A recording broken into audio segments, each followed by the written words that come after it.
Are you looking to take a short break from Call of Duty or Battlefield, or just looking to switch it up a bit and you are wondering what other FPS aka first person shooter games are out there for you to try? Well, you've come to the right place. I will be sharing the top 3 free-to-play first person shooter on PS4, Xbox that are out there at the moment for you. With third on my list, America's Army Proving Grounds. Proving Grounds is a very simple game that was developed by United States Army. It has been out for quite some time but has not received a lot of updates as of late. However, it does do a good job at keeping things simple, but maybe too simple, I would say. From the main menu, you can access the multiplayer mode as you would expect. You can also create your own lobby, which is currently in the beta stage. Under my soldier, you can explore the different classes, which at the moment are 4: Rifleman, Automatic Rifleman, Designated Marksman, and the Sniper aka Recon for all them BS5 players that are out there. Me. You can also change the skins if they were unlocked and use some that were created by which I believe were users. The game also offers training in which you will find the game's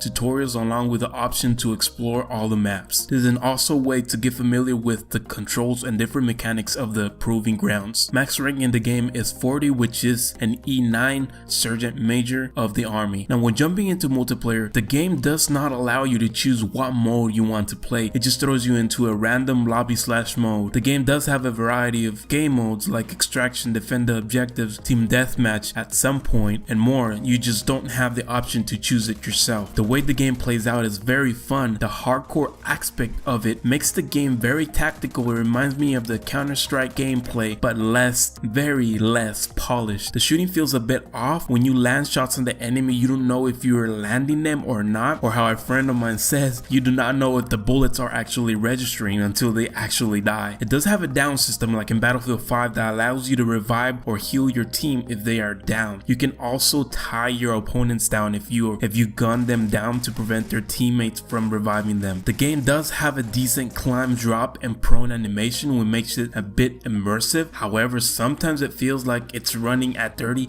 FPS and there can be a lot of glitches from time to time. Overall, this will be considered a 4.0 out of 10 for it being a free game. The next game that's holding second place is Blacklight Retribution. While Blacklight has been around since 2012, it was one of the first games that you were able to play when the PS4 was first released. The game has a very simple, colorful menu which can be quite appealing to the eyes. From here you can join a quick match or pick the mode yourself by going to play game option. You can access the customization section, which allows you to have a lot of different loadouts. When you first start the game, you will have 4 weapons unlocked and the rest you have to buy or unlock if possible. You can change the skins, mess around with a lot of attachments, and you can also customize your gear and character. Under special offers, you already know what you will find. That's right, microtransactions. You can purchase coins which will allow you to buy weapons and skins among other things. The game has missions which are considered objectives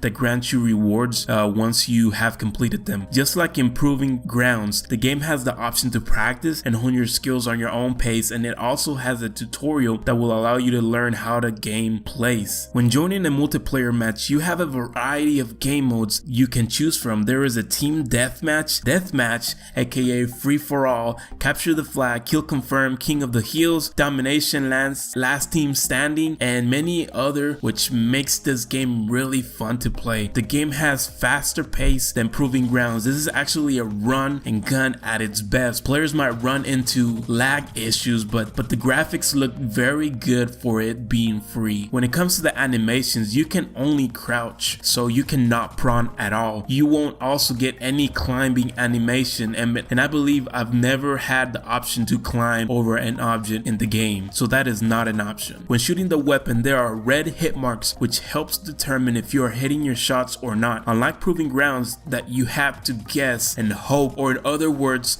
spray and pray. The variety of the game modes and the run and gun feel to this game makes it very fun, and it is very fast paced and it has a ton of customizations. It is definitely worth a try, which is why I'm giving this game a 7 for it being a free game, of course. And now moving on to number 1, Warface. Oftentimes the art of simplicity can be underestimated when it actually can do you a lot of good, and Warface does a good job at doing exactly that. From the menu, you can access your inventory, which is well organized and simple to understand. In this game, there are 4 classes: Rifleman, Medic, Engineer, and Sniper. Just like in Battlefield 5, if you are a Rifleman, which in that game will be considered support, you can replenish your teammates' ammo, and as a Medic, you can revive them whenever they're down.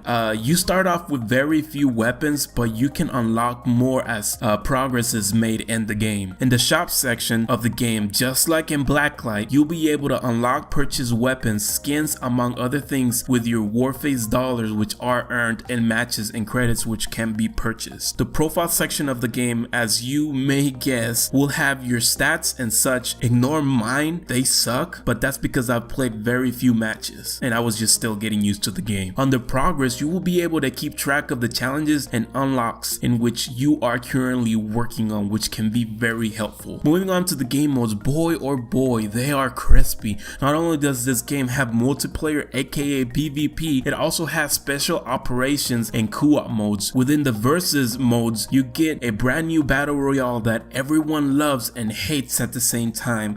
You also get TDM, Plant the Bomb, Free for All, the famous Domination, and more. Taking a quick look at the battle royale mode, cause why not? The matches are actually very fast paced and can last 5 to 8 minutes, or probably less than that. So this ain't no PUBG, if you know what I mean. Max players are 16 and they all start at the edge of the map, and they have to fight their way to the middle until you are the last one standing. Weapons will be found in the boxes. Weapons will be found in boxes around the small map, and they are very well balanced. Usually you will find pistols at the beginning, and the further you go into the map, you will encounter rifles, snipers, and so on. Moving on to just regular matches and gameplay, it plays out very smoothly. When shooting, you get hit markers and the points that you got from a kill, just like in Call of Duty or in Battlefield, just like in the Call of Duty or the Battlefield series. There are climbing animations and you can slide, crouch, and prone. A lot of the guns have a lot of recoil, but that might just be me since I don't have a lot of attachments unlocked at the moment, so I just have to keep playing the game and add some grips to it to make it steady. The graphics look pretty good and barely encounter any frame drops so far. When it comes to it being a fast pace or tactical, it really falls right down in the middle, which makes it a very well balanced game, which is why I'm giving this game the top 1 position with an overall of 9 out of 10. FYI, for it being a free game, of course. This means that if all of these games were ranked against the AAA FPS titles out there at the moment, like Call of Duty or Battlefield, they will rank in between 1 to 3, so not so good. But for it being a free game, this is a good number for them. This concludes the top 3 free-to-play first-person shooters, what a mouthful, that are currently available on PS4 and Xbox as of late in 2018. If you guys would want to know what are the best weapons in each of these games, let me know in the comment section. I will be glad and excited to push that out for you. Don't forget to smash that like button, subscribe to become part of the Elite Nation, and hit that noti bell so you won't miss out on this awesome content like the latest news, reviews, and gameplay on the games that are currently coming out. This was Jay from Elite Games. Game on.